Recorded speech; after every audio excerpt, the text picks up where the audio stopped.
Hello students, हम भारतीय साक्ष्य अधिनियम 2023 पर एक लेक्चर सीरीज स्टार्ट करने जा रहे हैं, जिसपे हम वन बाय वन इसके प्रोविजंस पे चर्चा करेंगे। तो आज हम भारतीय साक्ष्य अधिनियम 2023 के सेक्शन 1 पर चर्चा करेंगे, जो इसके शॉर्ट टाइटल,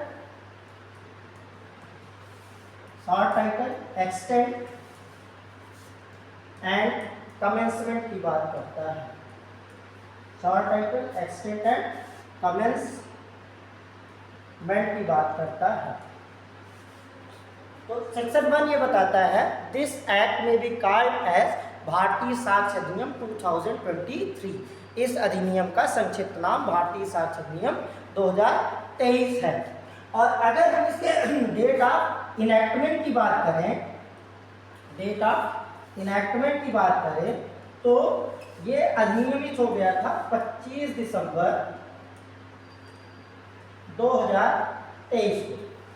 25 दिसंबर 2023 पे इसको प्रेसिडेंट की सहमति मिल गई। और अगर हम इसकी डेट ऑफ इन्फोर्समेंट की बात करें, तो ये भारतीय साक्ष्य अधिनियम, जिसको हम शॉर्ट में BSA 2023 भी लिख सकते हैं, इसकी जो इन्फोर्समेंट डेट है, इन्फोर्समेंट डेट के बारे में ये अधिनियम सेंट्रल गवर्नमेंट को ये डिस्कशन देता है कि वो किसी ऐसी तिथि पर जिस पर वह उचित समझे बाय नोटिफिकेशन इस एक्ट को लागू कर सकती है। तो सेंट्रल गवर्नमेंट ने जो उसके इन्फोर्समेंट की डेट डिक्लेयर की, वो है 1 जुलाई 2024। 25 दिसंबर 2023 को ये बन गया, इसमें प्रेसिडेंट की साइन हो गई, वो इसकी इनैक्टमेंट की डेट है, और 1 जुलाई 2024 से ये लागू हो गया। इसका एक्ट नंबर है एक्ट नंबर 47 ऑफ 2023। अब एक और महत्वपूर्ण बात जिसकी चर्चा सेक्शन 1 करता है, वो बात करता है एप्लीकेशन ऑफ द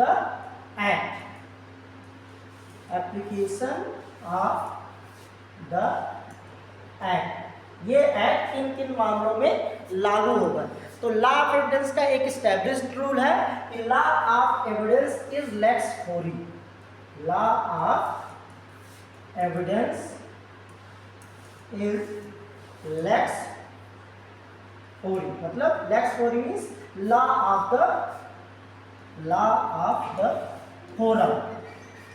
तो जहां पर किसी मामले का विचारण हो रहा है, वहां पर एविडेंस रिलेटेड लॉ में लागू होता है। इसका मतलब कि भारत में अगर किसी मामले का ट्रायल हो रहा है, प्लेस ऑफ अकरेंस यहाँ पे उतना महत्वपूर्ण नहीं है, ट्रायल किस जगह पे हो रहा है ये महत्वपूर्ण होता है एविडेंस लॉ के एप्लीकेशन के लिए। तो अगर भारत में किसी मामले का विचारण हो रहा है, तो अगर कोर्ट इंडिया में सिचुएटेड है, तो इंडिया से रिलेटेड लॉ ऑफ एविडेंस लागू होगा। ये एक जनरल प्रिंसिपल है। अब हम आते हैं एक्ट की बात करते हैं। तो ये एक्ट ये करता है कि this act shall apply to all judicial proceedings in or before any court. So it applies to all judicial proceedings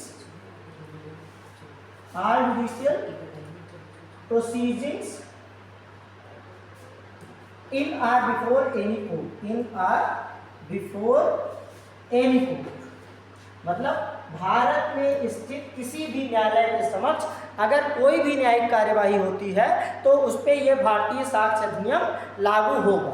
दूसरा ये कहता है it applies to judicial proceedings before court martials. तो कोर्ट मार्शल्स में जो जुडिशियल प्रोसीडिंग्स होती हैं, उन पर भी ये लॉ ऑफ एविडेंस अप्लाई होता है। तो ये तो हो गया इस एक्ट का एप्लीकेशन। और एक महत्वपूर्ण बात है कि ये एक्ट किस पर अप्लाई नहीं होगा, तो this act does not apply to affidavits presented before court. तो पहला एफिडेविट्स पर ये नहीं लागू होता है। नंबर 2, प्रोसीडिंग्स बिफोर आर्बिट्रेटर्स पर भी ये लागू नहीं होता है।